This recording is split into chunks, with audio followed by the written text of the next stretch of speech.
welcome back to Peterson Auto. Today we're working on good old 96 F250 crew cab short bed, and we're going to be replacing the shifter bushings. So this is in gear. It's about as sloppy as it gets. Very, very sloppy. Just for reference, first gear, we can move it good 2-3 inches at least. So we're going to be taking care of that issue right here with this wonderful kit. We got our two bushings we're going to be replacing and new hardware. We have a new shifter boot, shifter boot retainer.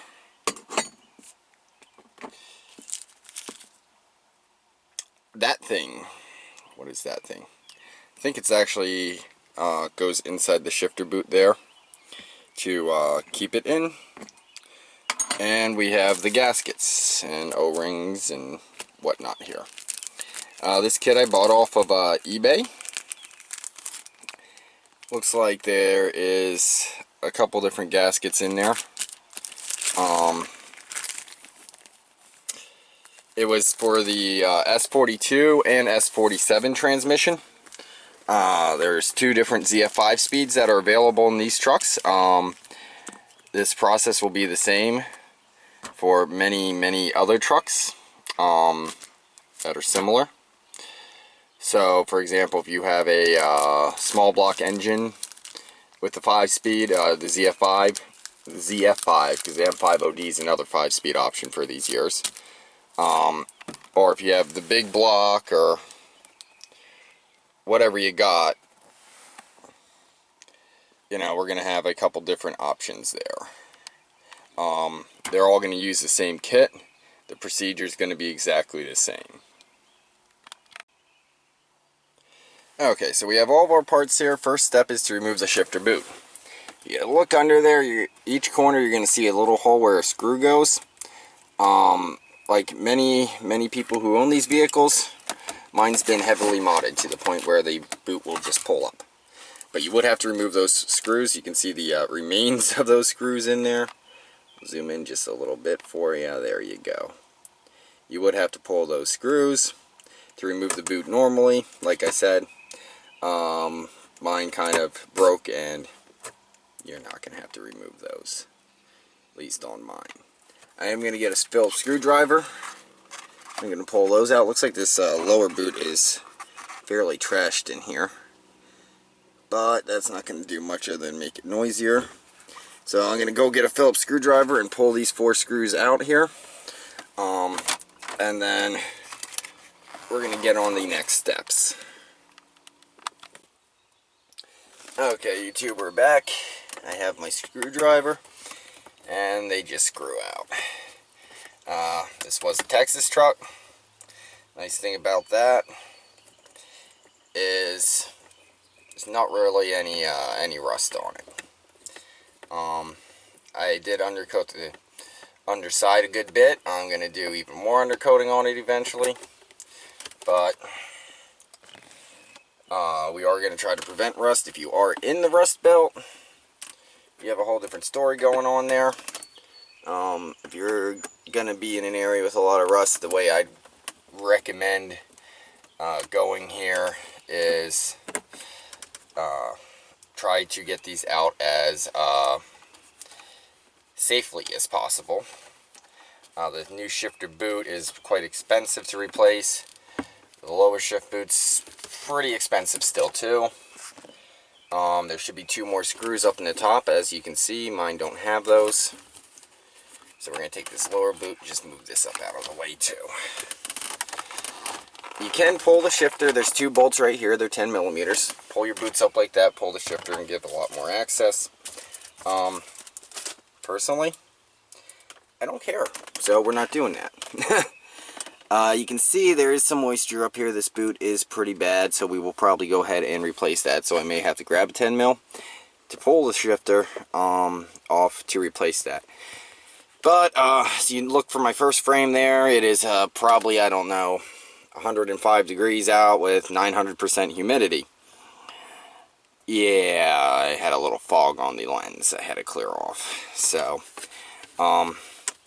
you know, it is that kind of humid and that kind of hot. So I'll be doing this in the garage. But right now we're going to take that apart.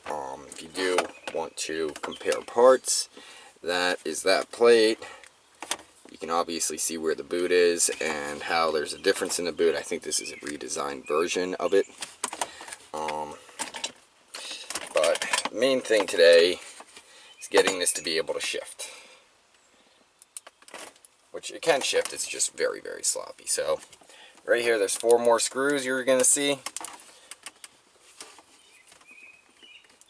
If they want to come out. There we go.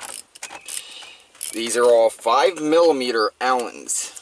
I would recommend a setup like I have. Mine are pretty tight. I've ran into some that were finger tight at best. I've ran into some that were really, really tightened on there. So, you know, something with like a little ratchet of sorts will give you just a little more functionality there.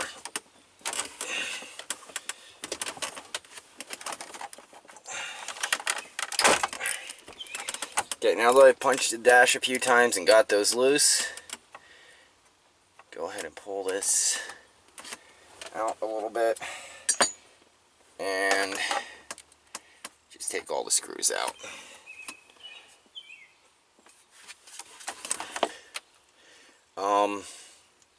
The kit also came with new versions of these screws. When you're doing it, it's very, very easy to apparently drop these down underneath the transmission somewhere and basically lose them forever. So, if you don't have new screws in your kit, I would highly recommend keeping track of these. I have new screws. If I drop one, I'm not going to care much. But I'm still going to try not to drop them. And I didn't feel like pulling this boot up and looking through everything and seeing what all I needed and taking it half apart and putting it back together. That's why I bought the whole kit. The whole kit was like 35 bucks. Those white bushings I showed you earlier in the little baggie, those were like 5 bucks each if you wanted to buy them individually. So, you know, you need 2 of those bushings, so 10 bucks there, or 35 bucks for the whole kit. I'd rather have all the seals and everything just to be on the safe side. If you are ever doing a 5-speed swap, a little tip for you is you can pull these out and remove the shifter as we're doing here. And there goes one of those. Like I said, you'll probably drop one, but you can pull these out, remove the shifter like we're doing here for your 5-speed swap too. Alright, now just got to break this loose so there ain't much to it. There you go. And just lift the whole assembly out. Man, let's see how bad this is. You can see right here, that's where those little bushings ride. The lower one there is completely gone. Completely gone. The upper one is actually in pretty decent shape. Begs the question, did someone try to replace it and mess it up at one point in time? It's possible, feasible, probable.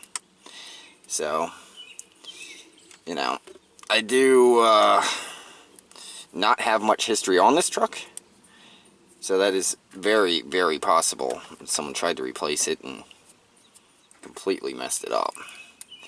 But we're getting everything taken apart right now. This gasket gunk, we'll call it, can be removed to the best of your abilities. Not too much fluid will fall up in here. You know, it does like oil bath everything, but it's not pressurized, so you know your gasketing doesn't have to be perfect. There's a little gunk left. It ain't gonna hurt anything, but I'm gonna move on to that in a little bit here. I'm gonna go and reset up, and we're gonna replace all of these goodies right here.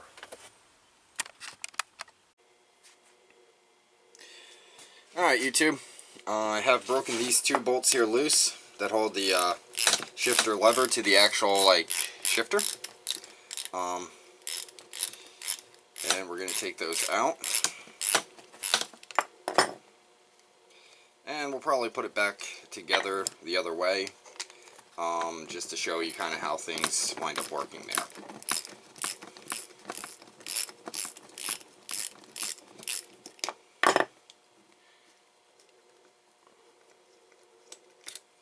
So those two bolts are out. We're going to set those aside and not get them mixed up with the other 500 bolts on my workbench right now. There's our shifter. Go ahead and pull this boot off. See, that ring is used right in there, just as I had stated previously. I'm going to grab a mildly clean rag. Yeah, bear with me. We got Texas heat with Carolina humidity right now. So it's very, very bad weather. So we're going to assemble our boot next.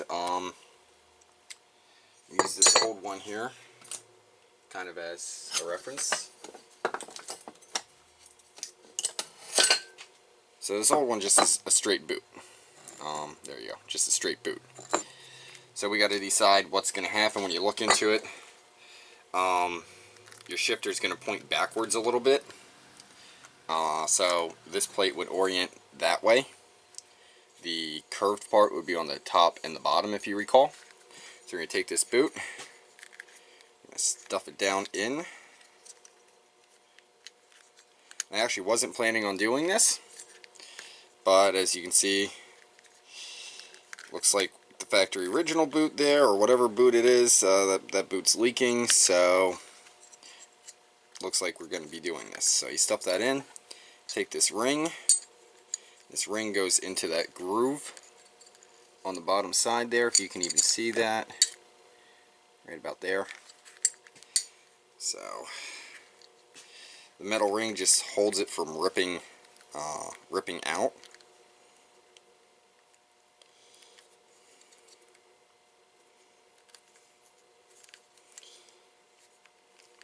This is getting to be quite challenging, so we're going to actually try plan B with this one, see how I can do this. Maybe we'll assemble the ring first.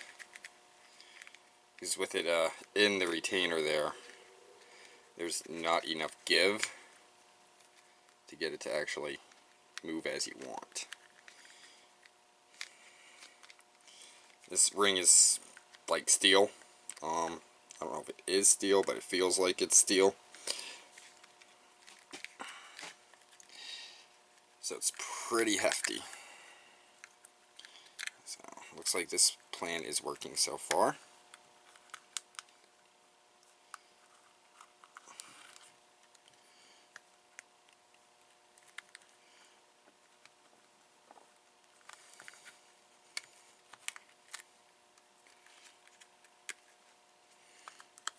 There we go. You can see a ring now inside.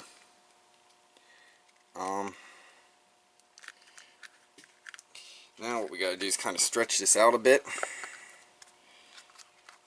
compress in the folds, and pull it through the retainer. I'm going to do it this way.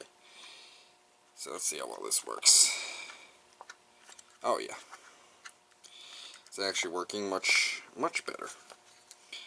I'm mildly satisfied with the results of this so far. And yeah, you would never get it in the way I originally tried. Now you got to push the boot up in with the ring, and that's going to be a really good seal once it's all in there. Make sure you have your flaps of your boot out.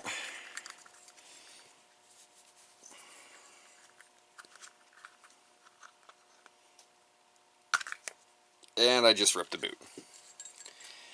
So yeah, guess we're not using this boot, YouTube. I was trying to be a perfectionist, I guess. We're going to see if we can reuse this one and just clean it up some. I don't know. But I will be contacting the eBay company about their crappy quality boots, because it shouldn't rip that easily. I hope not, at least. So we're going to try to wedge this out of here.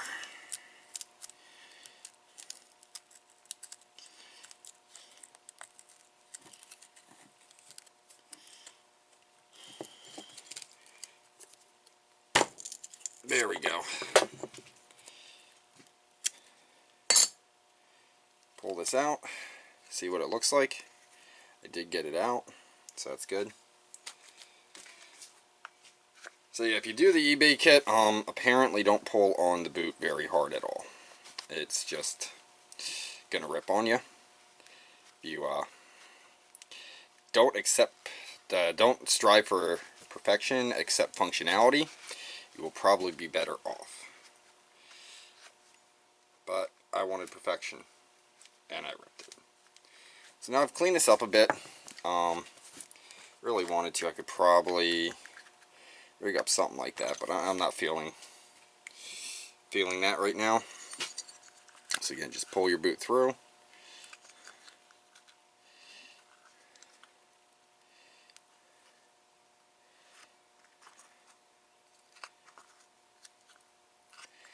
Accept functionality and not perfection. Actually, this original boot fits much nicer than that aftermarket one did. You can see it's much more flush. So maybe that'll be a good thing, maybe not. We'll find out. You can clean up your shifter a little bit if you want. Really, this top part's what's going to matter as far as cleaning it up. The bottom you can leave as is unless it's extremely dirty. I have a little play in here. Looks like there's two flat O-ringy washers in there. Fortunately, you can't get those out, but that little bit of play ain't going to make much of a difference. Kind of see two little washers in there, hopefully, depending on the lighting, on either side of the piece here.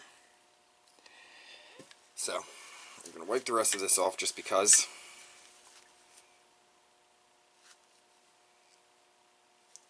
And then we're going to break out our new bushings.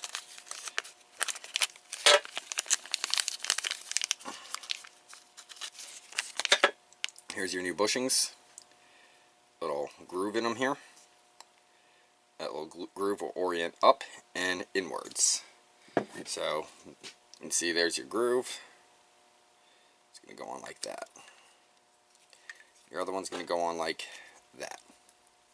So there's how your bushings go on. That's really all there is to the bushings. Put that top piece for the boot back on. And you can see where the boot's actually supposed to seat here.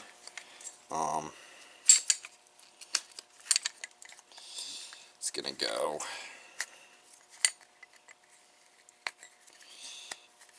just like that. That's how the boot's supposed to seat from the factory. There's a little lip right underneath where this rubber lip is currently that rests on, and when you tighten it down, it's going to hold everything in place nicely for you. So, how Ford intended it. We'll reference it that way. So, now I'm going to grab my two miscellaneous bolts that hold the actual shifter arm on, my tools, and go back out to the truck. Oh, and my bolts, don't forget those. Your replacement bolts. Because you probably dropped one or two at least. So we're going to go back out to the truck, and we're going to put that back together for you, and get you a good rundown of everything else involved in putting it together. And yes, I know I just put those on backwards. I'll fix them out there.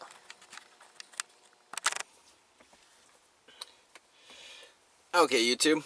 Like I said, you don't have to clean this gasket surface up perfectly. Do the best you can. Honestly, it wasn't about 9,000 degrees out here today, and I wasn't sweating like a pig. I would probably go ahead and do a much better job. But today it's going to be what it is, because I do have a new gasket, and as you can see, you can very easily use some kind of silicone or right stuff or form a gasket maker, whatever you want to call it, to make these gaskets. You gotta, when you're doing this, just try not to get anything down in the transmission. That's really the key there.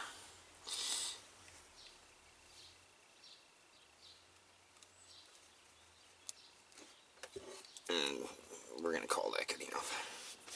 So as long as you don't get anything in the transmission, you won't have any problems whatsoever. I'm going to actually get you a view in here, hopefully.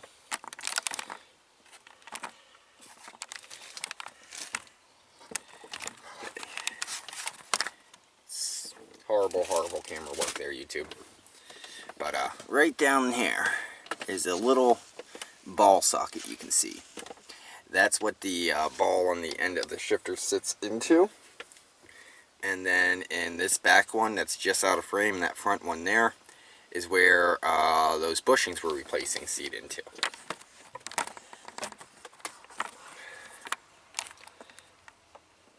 So what we'll do is we'll put our gasket in place, gather up our assembly, make sure your notches are towards the top.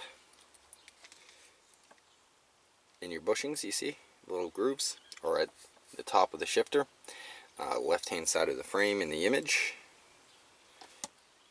And you're going to put that whole ordeal right down in. And yeah, you'll probably move the gasket around a little bit and not do the best job possible. You want to make it easier, take your boot off and put it in. So now we're in place, and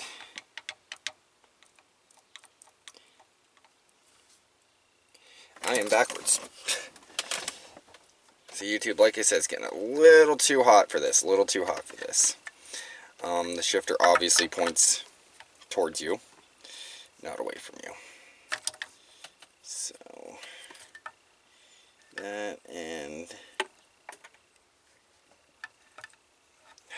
YouTube, I dropped the bushing. I will have to go get that. Alright YouTube, so I found my bushing. I'm going to put the shifter down in the hole, have it roughly where it came out at, and it'll slide right back in. You want to make sure you're in that little ball detent I showed you when I gave you a close-up. Make sure it doesn't move anywhere. And yeah, put your gasket on. Put your boot on, and this boot is crucial. The old one you may see where these would wear up and through here.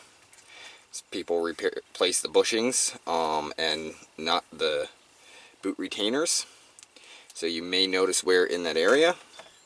For me, it doesn't matter much because mine wasn't too bad, but another reason for buying the entire kit. Now we're going to grab our new bolts. Whenever something comes with new bolts, especially when they are very similar to the factory ones, you know, they look and function alike, I always like using the new bolts. So the beauty of that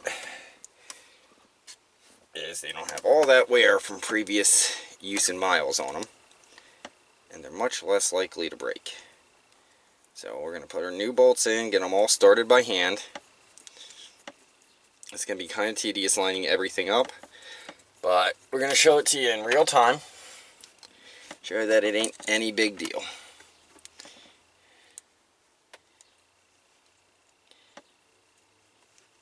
I like to get little tiny bolts like this in very crucial elements in as far as possible by hand. You know, at least 5 or 6 good turns by hand before putting any kind of ratchet on them if possible. That way you're not going to strip them out. While we're doing this, I'm going to talk about something else you can do. the part that these screws are going into, and that the actual bushings ride in and everything, the top part of the assembly there, you can actually remove and regasket that. Mine's not leaking one minuscule little bit of a drop, so I'm not concerned about that leak. There's bolts here, here, here, here, here, and here, here, and here. So there's 8 bolts there. And the specific kit I got did come with a gasket for that. It would be this gasket right here. The 2 here at the very bottom are going to be a little tricky to get to. Some people drop the trans down, you know, well, lift the trans up, pull the motor mount, drop it down, long story short. And yet others will just go the route of, you know, getting in there with a ratcheting wrench or something like that. They all work. So if you do notice you have a leak in that area, you can also replace those specific, well, that specific gasket there too. The other 2 gaskets look like they're the side cover gaskets for the trans, which I'm not sure why they were included in this kit, because you should not have to go into the side cover to do any of this ever. But maybe they thought, okay, since those are the other 2 gaskets on here, you might as well replace them. I'm going to keep them around, just because it's always a nice thing to have. Those gaskets are known to leak on pretty much every transmission ever. Side cover is for the PTO, if you were wondering. These little bolts here now, just hand tight. I mean, literally, they don't need much at all. So, a little past hand tight and we'll be good. Now all 4 are tight. So, pretty much all we got to do is put the shifter back together so it's drivable. So, take your entire big assembly here, pull whatever one remains of a original shift boot you have out, put your first bolt in, and you have some kind of skills. Hopefully you can get it started. Grab your second bolt, line that up, get the grooves together, get that started. You see me reaching around a lot. Honestly, if I wasn't videotaping it, I could probably reach and maneuver a lot less, but having the camera in a good angle for you to see means it's a bad angle for me to work. So I'm making this a little harder on myself than it has to be YouTube. But okay, once you have both of your bolts through and they're holding enough to keep that groove between the shifter and the shifter arm engaged, you can go ahead and get your 10 mil here and just tighten them up.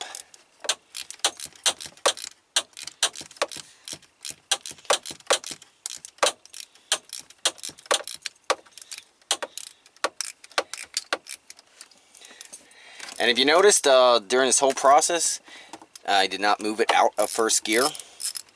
First gear is probably the hardest one to access here, but some people have non-working parking brakes, you know, so they might want to leave it in gear. So first to reverse is going to be your options there. I would recommend leaving it in gear just for safety's sake more than anything. You know, a little less chance of rolling away like you would with any manual, but they all work fairly well. This lower shifter boot's actually part of the upper shifter boot in the OEM assembly, but they very rarely stay on. If you recall, we did have 4 screws that went in there. That I'm not going to even bother putting back the 2 that I had, because, well, yeah, look at it. I'll just give that a little bit of a rotation to get it lined back up the way it needs to be. And again, putting your 4 screws in, your 4 Phillips screws that retain the boot right here would be the last step. I'm not putting them in because, well, I don't have them. I only have 2 of them, and they weren't doing anything anyway. So, right now we're going to call this done, YouTube. We are going to get you that before and after shot. Very similar angle. We've cut our play down to probably about 1/3. I'm getting maybe an inch, 3/4 of an inch, and an inch, which is actually normal. You want some fudge on these things because they're big trucks. You know, they're not little sporty cars. They have some fudge from Ford, but that shifter's much firmer, much less wiggle, much less play. I'm happy with that. I'm gonna probably take it for a test drive just to see how it is. Make sure I can go through all the gears and everything, don't have anything messed up, which I'd recommend you do too. And after that, you're done. Enjoy your much firmer, much better performing factory shifter on your ZF5 speed transmission. Thank you for watching. Please like, comment, and subscribe to Peterson Auto.